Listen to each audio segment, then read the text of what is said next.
runs, 5 different tests. And it's pretty apparent when you look at all 5 of these tests that we are now trying to separate the elite from the very good. Yeah, I love this, Sean. You know, there are a lot of people who get to participate in these tests, but I think, like you said, now is when we're going to see the elite start to really separate themselves. When we look at these tests, the level of skill, the weight, the volume of movements that we're going to see, is really going to, the leaderboard's going to start to look a little different, I think. Now, the scores for the first 2 tests are in. We're going to take a look at test 1 for the women. And as a reminder, here is test number 1. 3 rounds of strict handstand push-ups, dumbbell hang, power cleans, and 50 double unders. Then a 1-minute rest.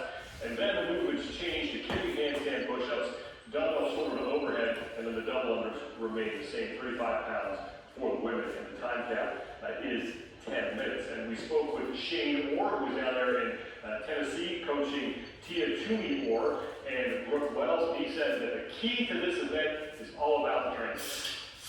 I think at the top end of the sport, I think the work closely with these guys, the separator now, it's how hard you can transition efficiently. That's something that I can tell you.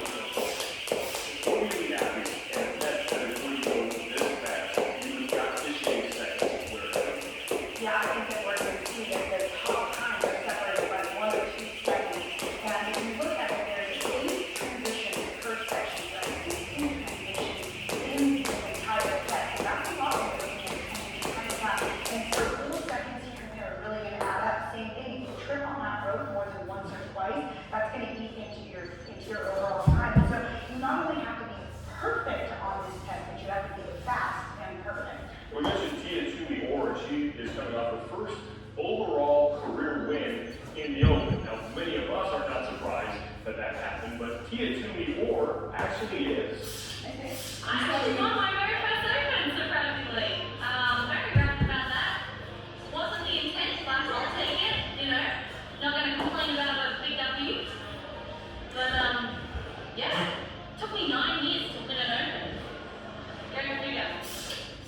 Given what we saw from Tia Toomey Orr in the Worldwide Open, and that she really wasn't even trained at this point, you got to think that she is the favorite to come out on top of the world before the World Cup as well. For sure. And now we're going into tests that require more skill, heavier weight, again, more volume. And I think when we think about those aspects of the test of fitness, that's where she's more shines. So I think for the other ladies, it's kind of like, all right, it's going to be volume. Tia Toomey Orr is one of the 4 women who will be watching take on test number 1. And the other 3 all finished inside the top 6 across the team last year. And all 4 of these women put up 4 top times in test number 1. Tia Toomey Orr, Hiroshi Carrie Pierce, and Brooke Wells, both representing North America, and Chris Holda over in Europe. No shock when you look at these 4 athletes that are somewhere we were aware of 1 through 4 on the leaderboard.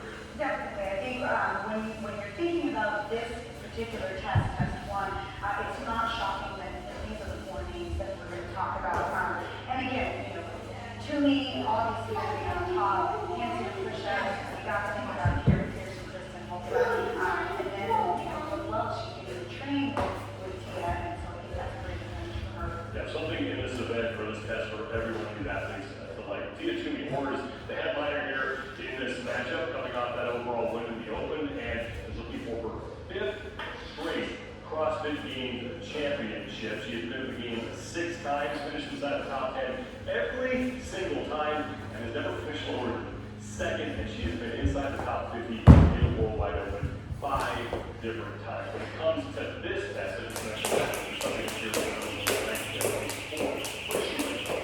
Well, I think you need to look at what her husband is coach that she and Jordan, there's so many traditions that we never thought about that in the next class. And when I think about Tia, I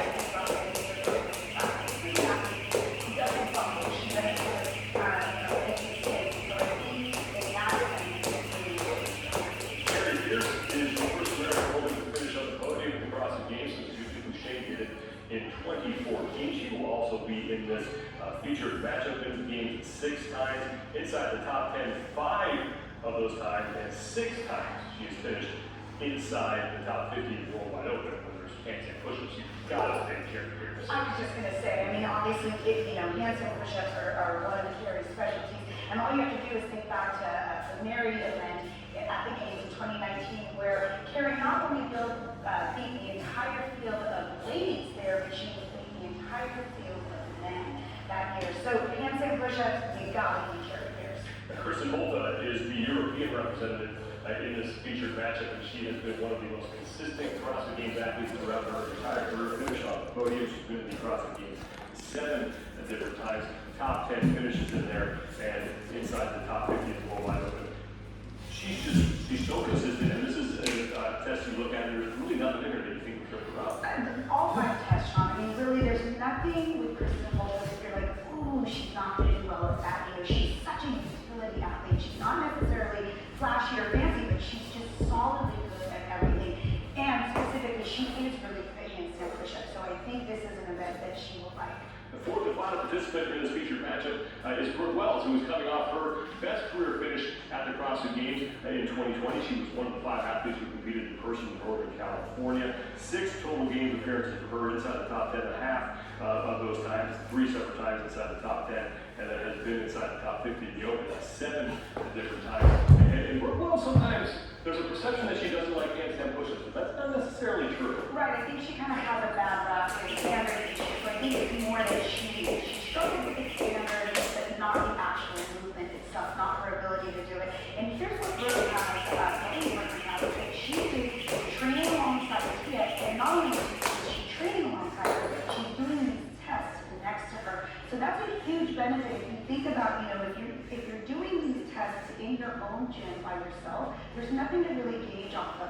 Well, she gets to do it next to the fittest woman in the world, and so she knows exactly where she stands as far as that test goes. This episode of Game Central is sponsored by Bear Complex. You can go to bearcomplex.com and use the promo code. Left calf cramps, it's cramping up. 20% off your order. I'm not gonna push it.